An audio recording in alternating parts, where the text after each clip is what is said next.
സഹോദരി കൂടെയുണ്ട്. അപ്പോൾ കൂടെയുള്ള കുറെ കുട്ടികളെയൊക്കെ കണ്ടിട്ടുണ്ട്. എല്ലാവരും ഒരുമിച്ച് മനോഹരമായിട്ട് പാട്ടൊക്കെ പാടുന്നുണ്ട്. അതും കൂടി എടുത്തു പറയുകയാണ്. അപ്പോൾ പഠിക്കുക, ഈ കഴിവുകളൊന്നും കൈവിടാതെ ഇരിക്കുക, കൂടുതൽ ഉയർന്നു വരട്ടെ. ഈ മുന്നെയൊക്കെ കാണുകയും ചെയ്യണം. പ്രതിസന്ധികളെല്ലാം തന്നെ ഇല്ലാതെയാകട്ടെ. മിടുക്കിയായിട്ട് പഠിച്ച് വളരുക എല്ലാവരും കേട്ടോ. ശരി നിതിൻ. ഇനി പലപ്പോഴും നമ്മൾ ഈ അമ്മമാരെ മറ്റൊരു പേരിൽ വിളിക്കാറുണ്ടല്ലേ, പോരാളികൾ എന്ന്. ശരിയാണ്. ഇപ്പോൾ ആ പോരാളി എന്നുള്ളൊരു പേര് നമ്മൾ പലപ്പോഴും തമാശയൊക്കെ ആയിട്ടാണ് പറയാറുണ്ട്. വല്ലതുമൊക്കെ ഒപ്പിച്ചു വെച്ചാൽ പോരാളി ഇപ്പോൾ കമ്പെടുക്കും എന്നുള്ള രീതിയിലൊക്കെ. പക്ഷെ ശരിക്കും യഥാർത്ഥ ഒരു അർത്ഥം നോക്കുകയാണെന്നുണ്ടെങ്കിൽ വീട്ടിലെ അമ്മമാരൊക്കെ, നമ്മുടെ അമ്മമാരൊക്കെ പോരാളികളാണ് എന്ന് തന്നെ പറയേണ്ടി വരുമല്ലേ. അങ്ങനെ പോരാളികളായ ഒരു 12 അമ്മമാരെ കണ്ടാലോ. ലഹരിക്കെതിരെയുള്ള പോരാട്ടവുമായി ഇറങ്ങിയിരിക്കുകയാണ് ആ 12 വീട്ടമ്മമാർ.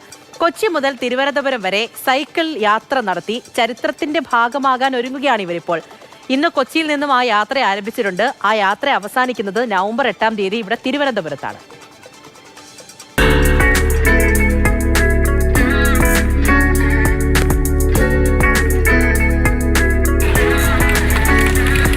ഈ ചക്രം തിരിയുന്നത് ചരിത്രത്തിലേക്കാണ്.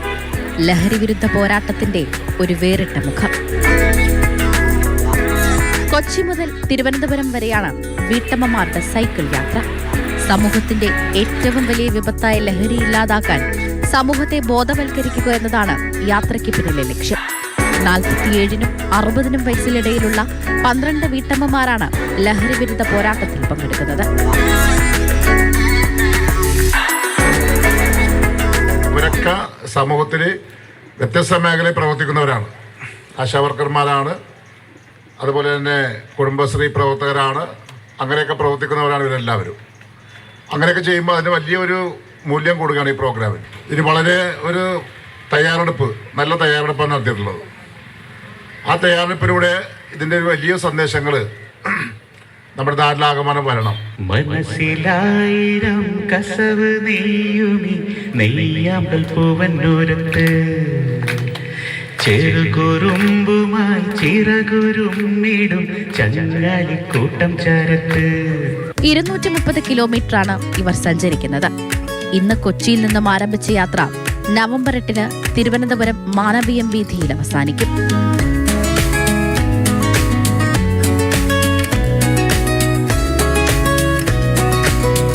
സഞ്ചാര സ്വാതന്ത്ര്യം എന്ന് പറയുന്നത് ഏറ്റവും വലുതാണ് സ്ത്രീകൾക്ക്. അതാണ് ഷീ സൈക്ലിംഗ്. പക്ഷേ ഈ ലഹരിക്കെതിരെയുള്ളതെന്ന് വെച്ചാൽ നമ്മുടെ അടുത്ത ജനറേഷനെ ഇതിൽ നിന്ന് എങ്ങനെ മുക്തമാക്കാമെന്ന് നമുക്ക് പറയാൻ പറ്റില്ല. അവരെ എങ്ങനെ നമുക്ക് തിരിച്ചു കൊണ്ടുവരാം, ഒരു പുതിയ ജനറേഷൻ. ഇപ്പം നമ്മുടെ കുഞ്ഞുങ്ങളെ നമ്മളെ അമ്മമാർ വേണം തിരിച്ചു കൊണ്ടുവരാൻ, അവരെ മനസ്സിലാക്കി എന്നുള്ളത് നമുക്ക് നല്ല ബോധ്യമുണ്ട്.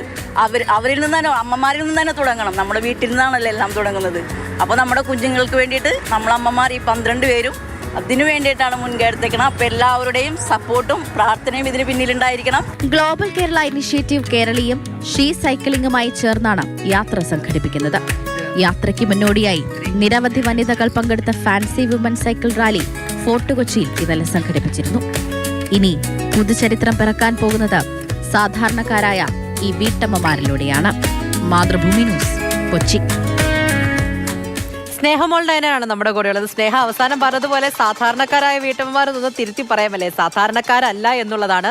അവർ പറഞ്ഞതുപോലെ തന്നെ എല്ലാം നമ്മൾ വീട്ടിൽ നിന്നാണ് തുടങ്ങുന്നത്, അമ്മമാരിൽ നിന്ന് തന്നെ തുടങ്ങട്ടെ, ഇത്ര വലിയൊരു സന്ദേശം എന്നുള്ളതാണ്. തീർച്ചയായിട്ടും ഈ വരുന്ന പ്രശ്നങ്ങൾ, പ്രത്യേകിച്ച് ലഹരിക്കെതിരെയുള്ള ഒരുപാട് പോരാട്ടങ്ങൾ നമ്മൾ കാണുകയാണ്. അതുണ്ടാക്കുന്ന പ്രശ്നങ്ങളൊക്കെ തന്നെയും നെഞ്ചിരിപ്പേറ്റുന്നത് കൂടുതലായിട്ടും വീട്ടിലിരിക്കുന്നവർക്ക് തന്നെയാണ്. അത്രത്തോളം പ്രശ്നങ്ങളുണ്ട്. അതിൽ ആ ഒരു ചേച്ചി പറഞ്ഞപ്പോഴത്തേക്കും മനസ്സിലാക്കുന്നത് അത്രത്തോളം ദൃഢമായിട്ട് തന്നെ സമൂഹത്തിൽ നിൽക്കുന്നവരാണ്, ഉറച്ച നിലപാടുള്ളവരാണ്, അതിൽ നിന്നും തീരുമാനമെടുക്കുന്നവരാണ്. അങ്ങനെ ഒരു വലിയൊരു സന്ദേശം അതിൽ നിന്നും സമൂഹത്തിന് മുന്നിലേക്ക് വെക്കാൻ വേണ്ടിയിട്ട് ധൈര്യം കാണിക്കുന്നവരാണ്. അപ്പോൾ എങ്ങനെയാണ് ഈ ലഹരിക്കെതിരെ ഇങ്ങനെ ഒരു സൈക്ലത്തോൺ എന്നുള്ളൊരു രീതിയിലേക്ക് അവർ വരുന്നത്? തയ്യാറെടുപ്പുകളൊക്കെ എങ്ങനെയാണ് ഇവരുടെ സഞ്ചാരം? കാലാകാലങ്ങളായി നമ്മൾ ലഹരിക്കെതിരെ ഉള്ള പോരാട്ടം നടത്താത്തവരായിട്ട് ആരും തന്നെ ഉണ്ടാവില്ല. ഓരോ ദിവസം കൂടുന്തോറും ലഹരി ഉപയോഗവും ലഹരി ഉപയോഗിച്ചതിന് ശേഷമുള്ള കുറ്റകൃത്യങ്ങളുമൊക്കെ കൂടി വരുന്ന ഒരു കാലഘട്ടത്തിലാണുള്ളത്. അതിൽ അധികവും വിദ്യാർത്ഥികളൊക്കെയാണ് ഈ ലഹരിയുടെ വലയിൽ ചെന്നപ്പെടാറുള്ളത് എന്നത് നമ്മളെ വേദനിപ്പിക്കുന്ന ഒരു കാര്യം തന്നെയാണ്. അപ്പോൾ ഈ വീട്ടമ്മമാർക്ക് എന്ത് ചെയ്യാനാകും എന്നുള്ളത് നിരവധിയായി അവർ നേരിടുന്ന ഒരു ചോദ്യമാണ്. അപ്പോൾ എന്ത് ചെയ്യാനാകും എന്നതിനൊരു ഉത്തരമാണ് 12 വീട്ടമ്മമാർ നമുക്കിപ്പോൾ കാണിച്ചു തന്നിരിക്കുന്നത്. ഇന്ന് ഫോർട്ട് കൊച്ചിയിലാണ് ഈ സൈക്കിൾ യാത്രയുടെ ഒരു ഫ്ലാഗ് ഓഫ് കർമ്മം നടന്നത്. ജസ്റ്റിസ് ശോഭ അന്നമ്മ ഈപ്പനാണ് ഫ്ലാഗ് ഓഫ് കർമ്മം നിർവഹിച്ചത്.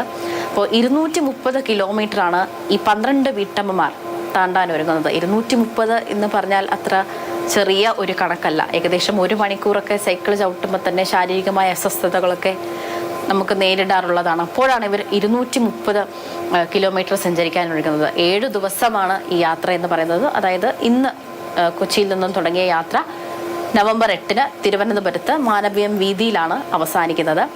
മറ്റൊരു കാര്യം ഇവരുടെ പ്രായമാണ്. 47-നും 60-നും ഇടയിലുള്ള വീട്ടമ്മമാരാണ്. 12 പേരാണ് ഇതിൽ മുന്നിട്ടിറങ്ങിയിരിക്കുന്നത്. 47, 60 എന്ന് പറഞ്ഞാൽ അത്ര ചില്ലറ പ്രായമൊന്നുമല്ല. പ്രായത്തിൻ്റെതായ ശാരീരിക അസ്വസ്ഥതകളൊക്കെ ഉണ്ടാകും.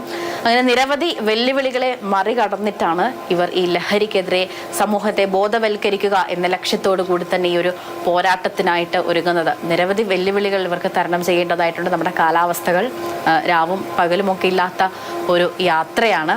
പെൺപുലികൾ അങ്ങനെ ചരിത്രത്തിലേക്ക് കുതിക്കുകയാണ്, പായുകയാണ് ചരിത്രത്തിലേക്ക്. ഇപ്പോൾ ഈ വീട്ടമ്മമാർ എന്ന് പറയുമ്പോൾ വീട്ടിലെ കാര്യങ്ങൾ നോക്കി വീട്ടിലുള്ളവരുടെ അതിനപ്പുറത്തേക്ക് അവരോടൊപ്പം ചേർന്ന് നിൽക്കുന്ന ആൾക്കാരിൽ മാത്രം ഒതുങ്ങുന്നവരല്ല എന്നുകൂടി തെളിയിക്കുന്ന തരത്തിലേക്കുള്ള വലിയൊരു സന്ദേശം നൽകുന്ന യാത്രയാണ്. അപ്പോൾ ലഹരിക്കെതിരെയാണ്, സ്ത്രീകൾക്ക് പലർക്കും പ്രചോദനം നൽകുന്ന ഒരു യാത്ര കൂടി മാറുകയാണ് എന്നുള്ളതാണ്.